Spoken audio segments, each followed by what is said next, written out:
Awas, Ganjar, Erik diserang, dipecah belah. Dimulai oleh Tengku Zul, siapa dalangnya? Bisa dibilang sosok Ganjar Pranowo, Gubernur Jateng, sedang naik daun. Atau tepatnya naik lift kapsul berkecepatan tinggi, tiba-tiba saja sosok Ganjar selalu disebut dalam setiap survei elektabilitas calon presiden buat 2024.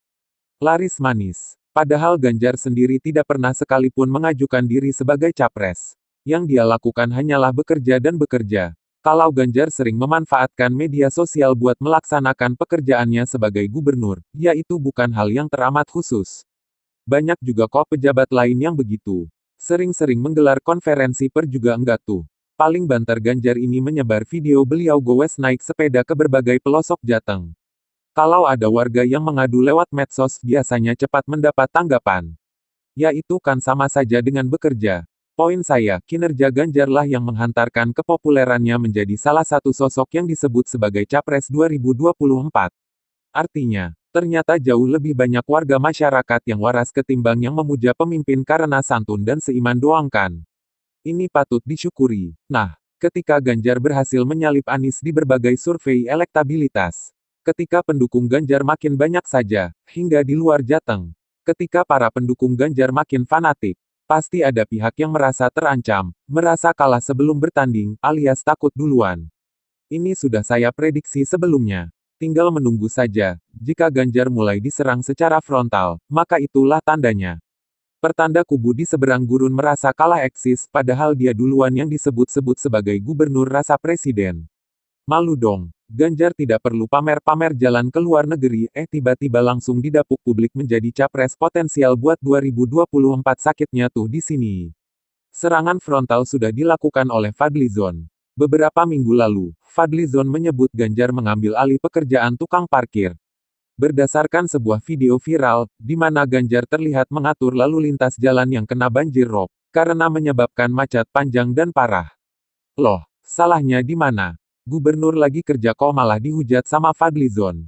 Apalagi dong kalau bukan atas permintaan teman kan. Serangan terhadap Ganjar dipastikan tidak akan surut. Malah akan makin masif. Bahkan dikembangkan dengan upaya memecah belah dengan pejabat publik lainnya. Yakni Erick Thohir. Sosok Erick Thohir juga sangat melesat dengan berbagai sepak terjangnya di Kementerian BUMN. Saya pun pernah memuji Erick Thohir hingga memprediksi bahwa Erick ini bakal jadi capres di 2024. Kalau beliau bersedia tentunya.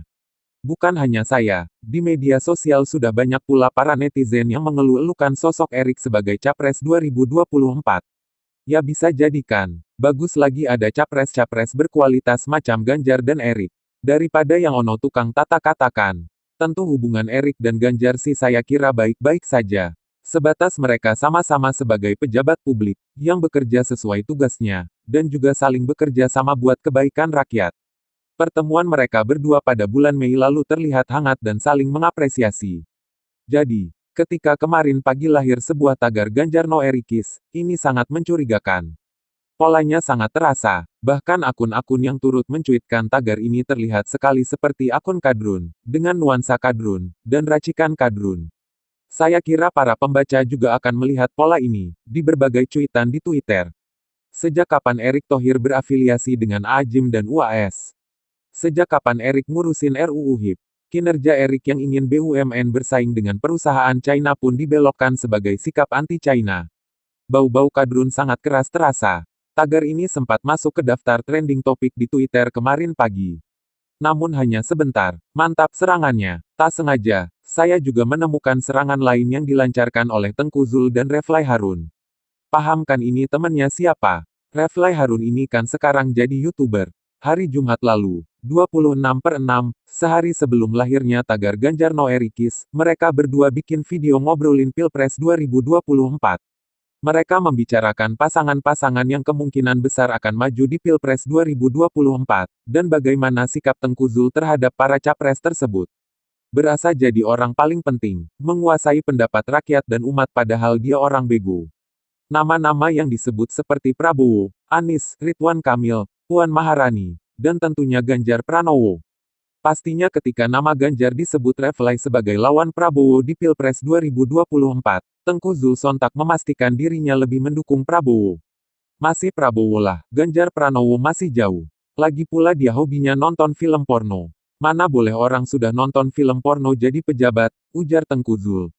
Pasti ada videonya, tapi saya kok males ya menaruh video Tengku Zul ini.